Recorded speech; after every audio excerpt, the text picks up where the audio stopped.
So first off is before I proceed with this video, I would like you guys to understand, just to be sure that this is recording. Okay, nice. I would like you guys to understand a few things. First off is the colors and the style of this design I have chosen were actually to communicate a particular feeling, which is growth. And I said to you guys yesterday that you actually can use colors to communicate feeling. And then also I wanted to communicate this idea of a techy and resourceful brand, and that's the reason why I've gone ahead to use the green and bright yellow you see there. These are one of the things you consider when working on a project in design in Photoshop. As a professional designer, you have to think first toward the problem you're trying to solve, what client you're trying to what customers are going to view this, because I said yesterday that there is a very thin line between an artist and a designer, and you're not an artist, you're a designer. The very moment you start designing just for flair's sake, or trying to make designs that are only beautiful and not functional, you move from being a designer to an artist. And why do I use the word artist? It's simply because as an artist you might want to design out of your will to just make something beautiful, of which that's not bad. It's not bad to play like that once in a while. As a designer, it is okay to take on or embark on creative projects just to display your creativity or show how creative you are, or explore the creative world. That is beautiful, that is nice. But when you're working on a brief for a client, you need to understand that you're trying to solve a problem. Now, first off is I have divided my canvas into two portions here. I have the top portion that will be carrying the important information of the subject, of which I'll show you guys how I'm applying the principles while I'm creating this design, and I have the portion underneath here. So first off is I want to bring in my image now, and then I'll just drag in my text. So for the sake of keeping this video very short so that you guys can be able to watch, I will just skip some things, like I won't be able to type out the text. I'll just quickly drag and drop it here. So I'll just take this text now.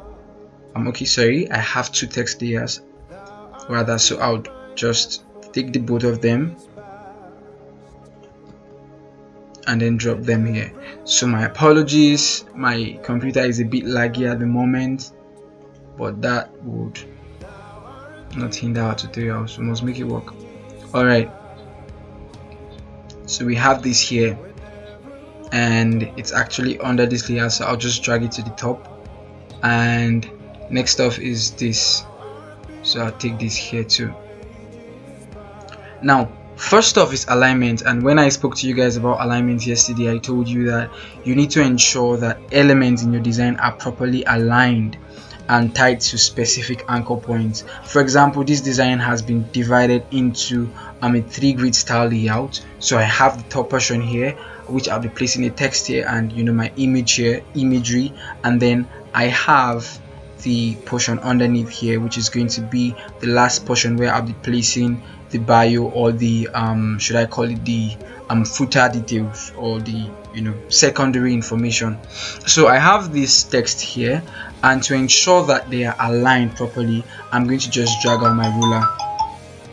And how do I, some of you might be asking how I get the ruler. All you need to do is hold Ctrl on your keyboard and click on R, and you can toggle the ruler on and off. And if you also aren't sure about that, maybe you trying that and it's not coming out, all you need to do is click on the layers here, on view, and then you can also turn on your rulers from here. So if I click off, it takes it off now, and if I click it here, it turns it off, turns it on. So I can just quickly bring my mouse to the top part here where you have the digits here indicating that my rulers are actually turned on now, and then I can just drag from the bottom here. And if I want to delete a particular layer ruler, or I don't want it anymore, I can just drag it back to the top like this. You can just hold and drag like this, and then you get the ruler to the position where you want it. So I want this one here, and I want this one here. So because I've And this can actually be calculated. You can calculate the margins, the external spaces you have here, which we call margins, using a rectangle. So I can place a rectangle here or use the numbers here to measure. So from here to here, 100. So I can just measure to be sure that it's actually, so we have from 1100 here to about, so this would actually be where I'd place the next ruler. So all I need to do is drag to this portion, and even using your eye, you can just do a little bit of your eye gauge stuff. But please, if you're working on a professional project, ensure you are using a rectangle to measure this. And all you can do, is to just simply drag and check out the size of your rectangle. And you can find mine here, here to be 106 pixels for the width in your properties panel and 56 for your height. Okay, so I won't be doing that for the purpose of this tutorial. Like I said, I'll just keep it short and simple. Grid is a very vast topic on its own in itself. So next off is the image, and in order to bring the image in, you already know all you need to do is just click on place embed, and I'll just drag in this image here. And quickly I would use my object selection tool, which is the quick selection tool. I'll just use quick selection tool, sorry guys, to select quickly. I will just use the select subject button to allow Photoshop algorithm do its magic. Alright, so sorry, you just hold on for a while guys, and let's hope this video is not going beyond. Okay, so we are still at 6 minutes so far. Nice.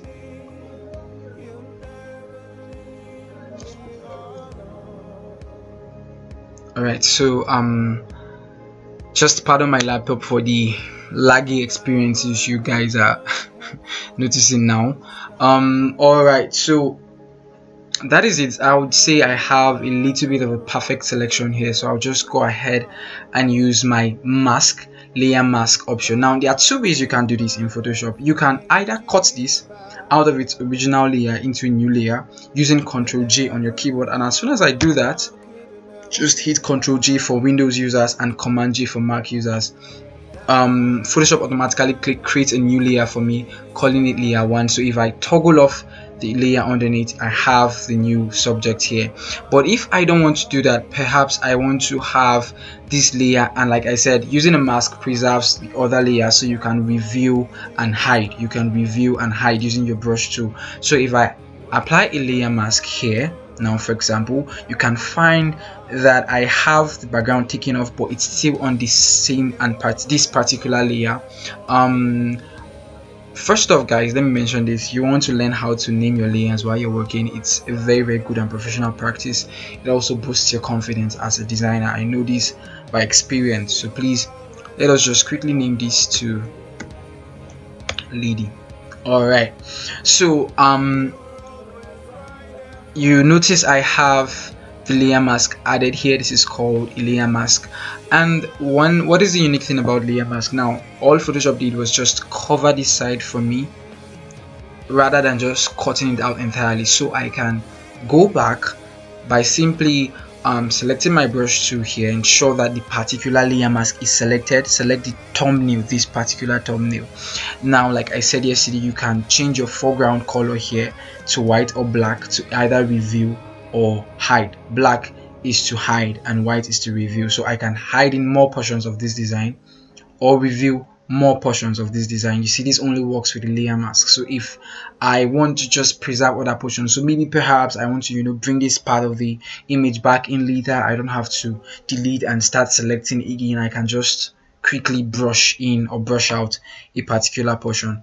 Alright, so that should give you a basic understanding of how the layer mask works. So I'll be using layer mask now, and then also I want to clip this image into the the shape I have here. So first off, all I need to do is drag it down, and then another very quick option to create clipping mask is to select the layer, then hold alternate on your keyboard. Ensure that you drag your mouse to the very thin line you find in between the layer here and the one you want to clip it to, and then just hit on your left click button on your mouse, and then it automatically clips into the layer for you. So I can hold Ctrl T to drag and transform like this, and then there you go, smooth and nice.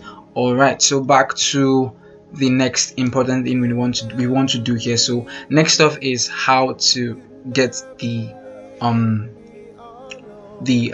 outline we have here, this particular outline. So in order to do that, all I'll do is just quickly come back to my layer and my shape to ensure that the particular shape you want to work on is selected. So we can just select shape 1, ellipse 1 here, and then toggle off the fill, right? So the fill is simply the particular color you're applying, and then toggle on the stroke.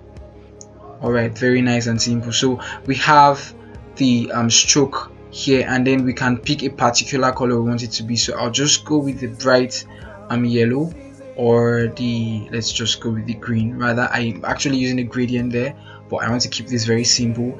And then this other option you have here, or this box you have here, allows you to choose the weight of the stroke. So you have it very thick here, and I think I'm using around 1 pixel. So if I click on 1 pixels, yeah, it should be 1 pixels. All right, nice. So I can just hold my move tool like this and just create a quick selection to drag and move in my shape like this. All right, nice and smooth.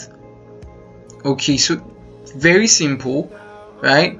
Another thing I did is, you might notice the background layer you have here is a little bit bright as compared to mine, which is dark here, and I may not be able to teach much of that in this tutorial, simply because what I have used is an adjustment layer. An adjustment layer may be a little bit complicated for this class, especially for newbies, and I do not want to teach you things that you do not understand, or rather just make a flyer and all you want to do is replicate the flyer. So I'll just leave that here, but this may not work if you're putting out design, and one of the reasons it will not work is because we have two bright colors. Now, two bright colors do not go hand in hand, because it becomes difficult to read and it attacks the eye.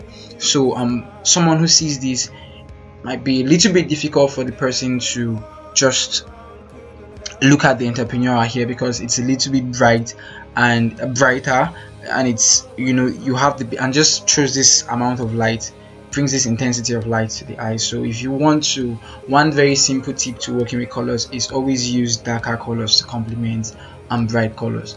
Do not forget that darker colors complement bright colors. All right, so let's move on to the next thing here. So next off is, I have this shape where I've placed the the text inside of. So very simple. All you need to do is ensure you're selecting your rounded rectangle tool. Do not use the rectangle tool because you might not have the sharp edge, although you can customize, but for easy steps, for easy access, just use the rounded rectangle tool. And all you need to do is create a shape like this, so you can just hold and drag. And also, for the same settings you get for the circle, the ellipse tool, it's the same you get for this one. So you can just switch on your color here to yellow. You can also toggle this on and off if you want to add a stroke. I'll just toggle this off. All right, so I'll switch back to my move tool and position here, around here, and then I'll just move this out of place a little bit.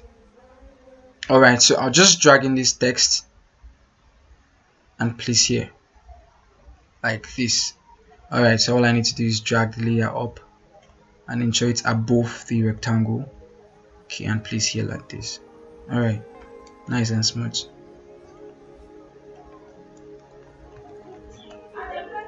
Alright guys, so this is most of it. The rest is actually text, and all I would do is just drag in the text and the elements I have here and place quickly like this. So to select multiple elements on your canvas, or in Photoshop, all you need to do is hold on Shift key on your keyboard and just click to select. So you find each time I click, it selects that particular, so you can find that this particular layer is actually highlighted with this gray, meaning it's actually selected. So I can also select the text layer like this. You can find that the text layer has been selected here, so I can hold them all and just drag into position like so. Alright, so I'll reduce the element here just to save me time from having to tweak and edit. And okay, so let me just give you guys another interesting trick with the type tool. First off is, generically, if you want to type in Photoshop, all you need to do is select the type tool and type out a text like this, and then you get something. And when you're done, you click on the OK button to validate or commit change you've made. But to type out, perhaps maybe you're working with a grid layout and you want your text to automatically fit into that shape. Maybe I want my text to start here and end here without me having to hit on the enter key on my keyboard to actually break down text. All I need to do is select the type tool and drag like this. So as soon as I drag like this, Photoshop automatically fills my text layer, that particular text layer with dummy text. So I can now customize. Now every single text I write will ensure that Photoshop will ensure that it falls within the confines of these lines I have here, or this selection I have here. And amazingly, if I have more text, I can drag to increase or reduce the size. So you see, as I drag, Photoshop increases the size and uses like this. Ensure that the particular text layer you're working on is highlighted. That is the only time you can get this option and pop out like this for you to drag. And when you're done, you can click OK here to commit the change. Now another very easy way to select a text layer, if you can't do that here to click, is you can double click on the text layer like this, and then automatically Photoshop selects layer for you to also edit again or re-edit. Alright, that's nice and simple. So I'll just delete that and come back here to edit my text.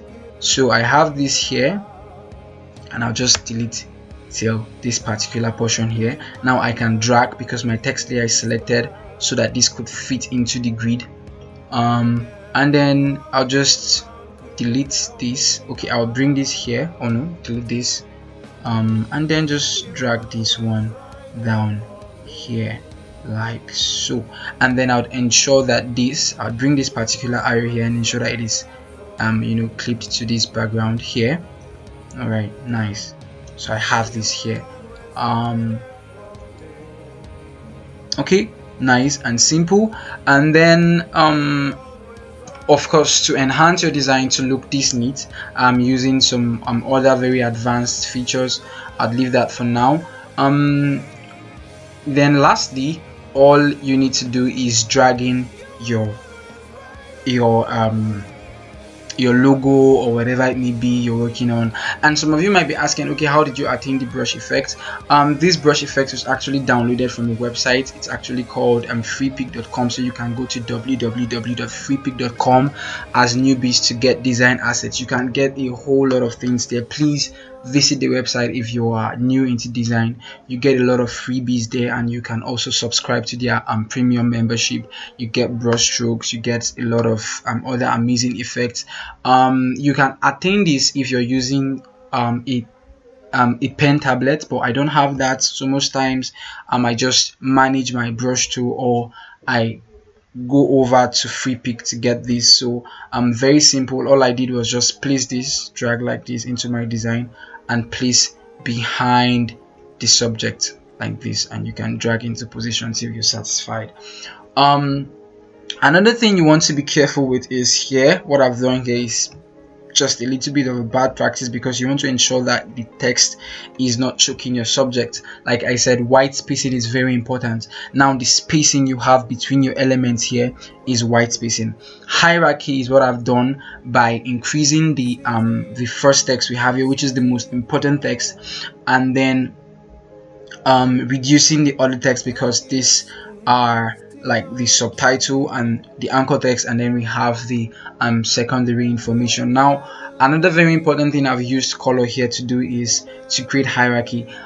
First off, let me explain that as designers, as soon as you understand that color is not only used to add flair to your design but to create clear hierarchy, your design begins to make sense to you. Now you notice that every single place you have applied color is because I want to pull attention even more to that particular segment. For example, this text here is very small, and if I take off this background, it becomes almost unnoticeable. So what I've done is apply a a colored layer to it, a color rectangle layer there we have underneath, which is bright in color, so it pulls your attention to that particular segment of the design even after reading this. And I've also gone ahead to add this yellow you have here because I want you to stay at the image for a while and try to understand what's going on there.